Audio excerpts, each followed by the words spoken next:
दुनिया में बहुत सी किस्से कहानियाँ आप लोगों ने सुनी होंगी। दादा दादी नाना नानी या घर में बड़े जितने लोग हैं उन सबसे आपने कहानियाँ सुनी होंगी। लड़ाइयों की, ज़िंदगी में जद्दोजहद की।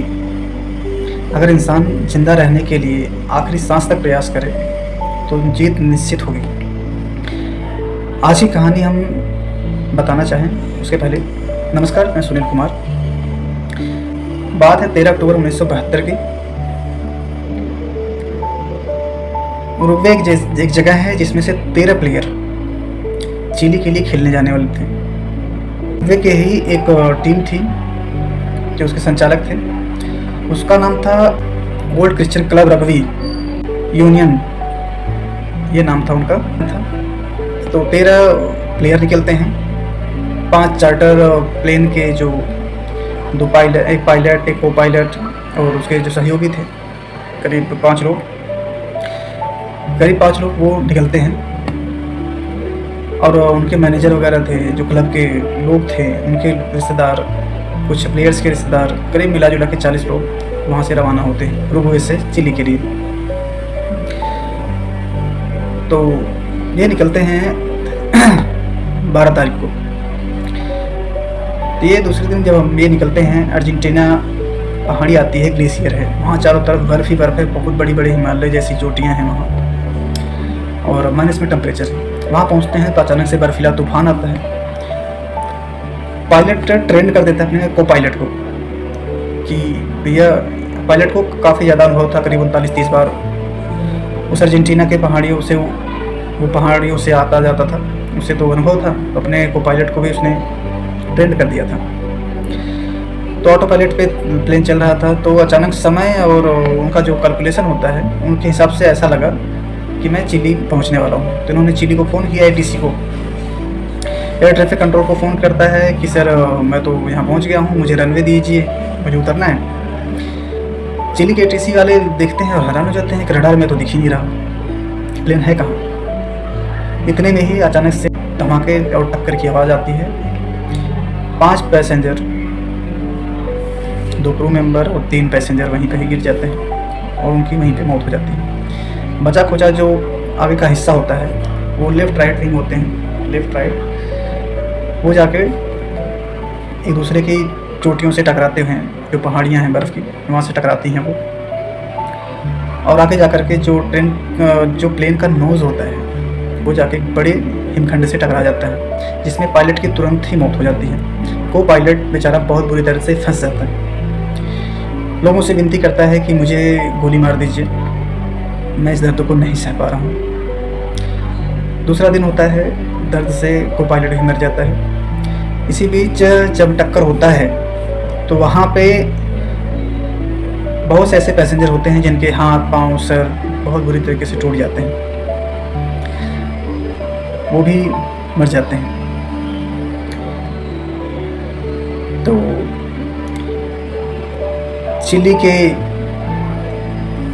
चिली, अर्जेंटीना, उरुग्वे, तीनों जगह के एयरफोर्स जो है वो लोगों को ढूंढने में लग जाती है कि प्लेन गया कहाँ, आखिरी बार रडार में कहाँ देखा गया था। तो बर्फ़ का एरिया इतना लंबा चौड़ा था कि वहाँ पे जो प्लेन गिरा ना, प्लेन का कलर भी वाइट था और रिफ्लेक्शन इतना तेज़ होता है दिन में बर्फ़ का कि वहाँ पे तो वाइट प्लेन भी है, तो वहाँ पे उनकी विजिबिलिटी दिखी नहीं, उनको पता ही नहीं चला प्लेन अपनी गई कहाँ। करीब 1 दिन 3 दिन करके ये लोग काफ़ी एयरफोर्स, मतलब अलग अलग, आपको तो पता है उरुग्वे, अर्जेंटीना, चीन, इन सब देशों ने मिल करके सर्च अभियान चलाया, लेकिन कोई मतलब नहीं बना। आखिरी में थक हार करके सब लौट आए। अब कहानी शुरू होती है जो बचे हुए उनके संघर्ष की कहानी, कि वो 72 दिनों तक इस कड़ाके की ठंड में अपने आप को कैसे सर्वाइव करते हैं, कैसे बचाते हैं। उसी में जो समझदार लोग थे तो वो लोग सोचे कि प्लेन वाइट है तो इसमें से महिलाएं भी थी, उनकी लिपस्टिक लेकर के प्लेन पे SOS लिखते हैं, इमरजेंसी, कि जो बचाव दल है इन्हें देखे और इनके बचाव के लिए आए। जैसे जैसे दिन बीतता था उनके भी हौसले कम हो जा रहे थे कि इतनी ठंड में मुझे नहीं लगता कि कोई बचा होगा। करीब 8 दिन तक ये चलता है। 8 दिन के बाद ये तीनों देशों के जो बचाव दल थे वो थक हार करके वापस चले जाते हैं। तो धीरे धीरे करीब 27 लोग जिंदा रहे। कुछ दिनों बाद एक अचानक से साइक्लोन आता है, बर्फीली तूफान, और इतना ज़बरदस्त और ज़ोरदार होता है कि जो इन्होंने एक टेंट बनाया हुआ था अपना, जो प्लेन के टुकड़े थे, सीटें वीटें थी, उसको खींच खांच के इन्होंने एक टेंट जैसा अपना बना लिया रहने के लिए, गुजारा करने के लिए। कितनी ठंड में वो लोग रहेंगे कहाँ। तो 27 लोग जीवित रहे, जिसमें से बता रहे हैं कि तूफान जो आया, तूफान में 8 लोग और मारे गए, बचे टोटल 19 लोग। तो ये लोग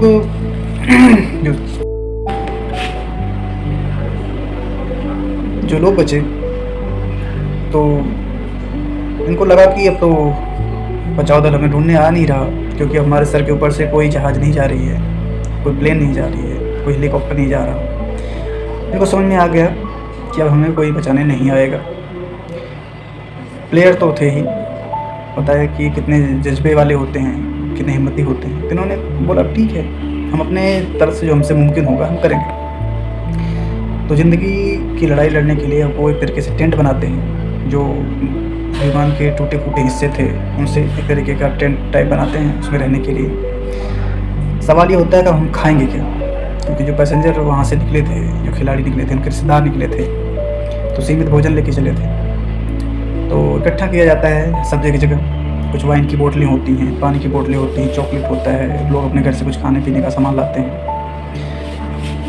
तो 27 लोगों में जब बैठता है ये, तो शायद एक बिस्किट ये 3 टाइम खा रहे हूँ, शायद इतने कम हिस्से आए हूँ।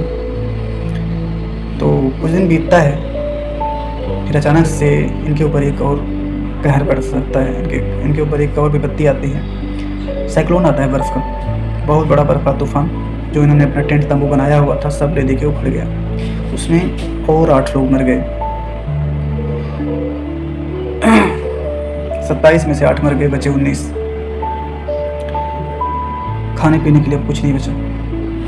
लोग प्लेन की जो सीटें थी, सीटों को फाड़ के उसके अंदर जो फोम होता है, रुई होती है, सुख्ता कहते हैं, जो भी कहते हैं, उनको खाना चालू किया, सीटों को खाना चालू किया।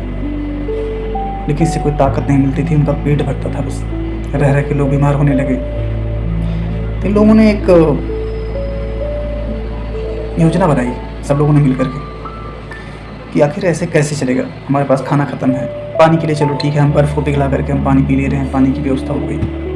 हमारी ताकत के लिए एनर्जी चाहिए, वो कहाँ से आएगा। उसमें से एक ने कहा हमारे पास एक ही रास्ता है। 5 तो पहले मर गए थे, जो पिछला हिस्सा टूटा हुआ था जहाज़ का, वो तो दूर टूटा, वो तो 5 मिले नहीं। बाकी जो डेड बॉडीज़ थी आसपास ही थी, क्योंकि बर्फ़ में बॉडी जो है ख़राब होती नहीं है, डिस्पोज नहीं होती इतनी जल्दी। 3 लोगों ने एक विचार बनाया कि क्यों ना हम इन बॉडीज़ को खाएं।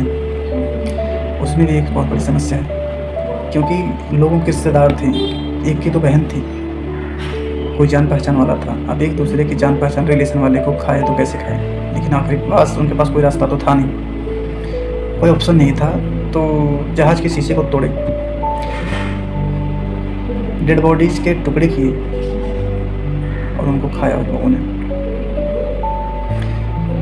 सोचिए ज़िंदगी कैसे कैसे परीक्षा लेती है लोगों को। तो एक दूसरे की बॉडी को ये लोग खाते हैं।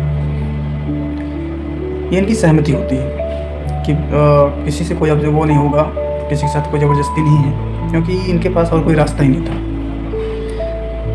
तो यहाँ जो बैठक में इन लोगों के बीच में जो बात बनी कि भैया अगर जो मरेगा और जो यहाँ ज़िंदा रहेगा, बिना रोक टोक के, बिना किसी दबाव के, वो उसकी बॉडी को खा सकता है। आप सोच सकते हैं कि कैसी भयानक स्थिति रही होगी, वहाँ का मंजर कैसा होगा कि एक इंसान की लाश को खा रहा है जीवित रहने के लिए। फिर ये लोग सोचते हैं कि चलो हम लाशें खा के हम कितने दिन जिंदा रहेंगे। उसमें से 3 लोग निकलते हैं, 3 लोग उसमें से निकलते हैं और पहाड़ी की चोटी पर सोचते हैं सबसे टॉप पर हम चलेंगे, वहाँ से देखेंगे क्या यहाँ इंसानी वजूद है कहीं पे आसपास। हम अपने सुरक्षा के लिए और लोगों की सुरक्षा के लिए देखते हैं, जो हम कर सकते हैं हम करेंगे। यहाँ मरने से अच्छा है कि हम कुछ करके मरें। तीनों लोग निकलते हैं, जहाज़ के जो कुशन हैं, वहाँ जहाज़ के जो टूटे फूटे सामान थे उनसे अपने जूते बनाते हैं, कपड़े बनाते हैं, सीट कवर से, उसकी प्लेटों से, और सबसे जो उनसे जो समझ में आता है वो बनाते हैं। अपने जिस्म में कुशन्स भरते हैं ताकि उन्हें ठंड ना लगे। एक लोग कम से कम 8-8, 10-10 जीन्स पहन रहे हैं ताकि उन्हें ठंड ना लगे। निकलते हैं वो लोग अपना अपना सामान, खाना पीना का लेकर के। खाने का सामान आप समझते हैं, इंसानी डेड बॉडी के पार्ट्स। तो ये निकलते हैं और काफ़ी दूर जाने के बाद इसमें से एक जो है हिम्मत छोड़ देता है कि मैं वापस जा रहा हूँ।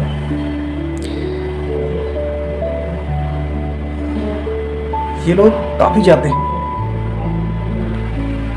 और वहाँ से जब वो लौटता है, 3 दिन पहुँचने में उसे लगते हैं। जब वो लौटता है, क्योंकि वो तो स्लोप होता है, क्योंकि वो चढ़ाई पे चढ़ रहे थे, 3 दिन लगे। जब आने लगा तो उसे महज 1 घंटे लगे वहाँ पहुँचने में। 2 जो थे उन्होंने फैसला कर रखा था, 2 मरेंगे तो साथ और जिएंगे तो साथ, और कोशिश करेंगे कि हम आखिरी सांस तक कोई न कोई मदद ले कर के ही आएंगे।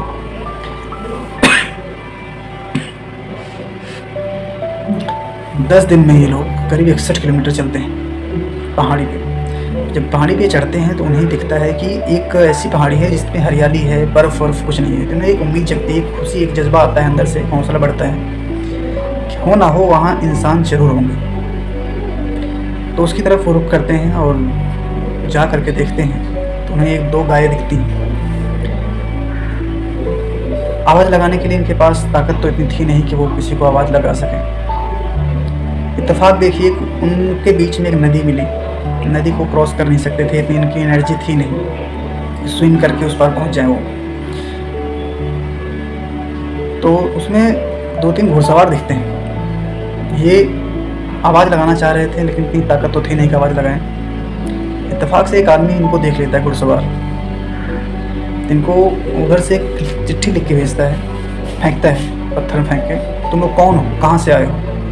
ये वही बताते हैं कि हम वही रघु प्लेयर हैं जो चिली के लिए खेलने निकले थे और हमारा विमान क्रैश हो गया है और हमारे और 14 साथी ऊपर पहाड़ी पर हैं। तो यहाँ से चमत्कार हो जाता है। करीब 70वां दिन था। तो उनकी मदद के लिए वहाँ के पुलिस को उन्होंने सूचना दी, क्योंकि इतनी बड़ी घटना थी। पूरे चिली में हर एक व्यक्ति के दिमाग में ये चीज़ था कि प्लेन क्रैश हुआ है। वहाँ की लोकल पुलिस आती है, मीडिया को खबर किया जाता है, हमको हॉस्पिटल ले जाया जाता है। मीडिया को तो आपको पता ही है, छोटी सी बात को कितना बड़ा बनाते हैं। तो उनका जब इंटरव्यू होने लगा तो इंटरव्यू में उसने बताया कि हम लोग जो है इतने दिनों में जैसे सर्वाइव किया उन्होंने बताया। प्लस उन्होंने ये बताया कि हम इंसानों को, अपने जो रिश्ते वाले थे, अपने भाई बंधु थे, उनको खा करके हम लोग जिंदा रहे। तो मीडिया वाले आदमखोर और सब पता नहीं क्या क्या नाम दिया उन लोगों को। लेकिन जब कहानी उन्होंने अपनी पूरी कहानी बताई तब जाकर के उन्होंने भरोसा हुआ कि अंतिम समय में उनके पास और कोई रास्ता नहीं था, जिस वजह से उनको आखिरी कदम उठाना पड़ा जिंदा रहने के लिए। और ये कोई गलत नहीं था, एक दूसरे की इजाज़त से हुआ है। क्योंकि उन्होंने बोला ही था एक दूसरों ने कि जब मैं मर जाऊँगा तो मेरी बॉडी तो ऐसे किसी काम की नहीं होगी, कम से कम जो जिंदा होगा वो अपनी ताकत के लिए, भूख मिटाने के लिए मुझे खा सकेगा। तो वहाँ चॉपर भेजा जाता है। वो लोग बोलते हैं चलो हम आपको दिखाते हैं वो जगह जहाँ पे वो हमारे और साथी हैं 14 लोग जाते हैं। तो जिसमें से 6-7 लोग ऐसे होते हैं जो बहुत ज़्यादा घायल और नाजुक स्थिति में होते हैं, तो उनको उठा के लाया जाता है। रात काफ़ी हो चुकी होती है, तो इसलिए वो बोलते हैं कैसा है कि अभी आप लोग जो बचे हो, सुबह अगली खेत में हम आएँगे और आपको ले चलेंगे। तो रात बीतती है। दूसरे दिन दूसरा बचाव दस्ता पहुंचता है, उनको पिकअप करता है वहां से। उन सबको हॉस्पिटलाइज किया जाता है, उन सबकी देखभाल की जाती है, अच्छा ट्रीटमेंट किया जाता है। तो इन कहानी से हमें ये सीख मिलती है कि इंसान अगर चाहे तो एक जज्बे से, हौसले से ज़िंदगी पर एक अपना अलग इतिहास बना सकता है। आज के लिए बस इतना ही। जय हिंद, नमस्कार।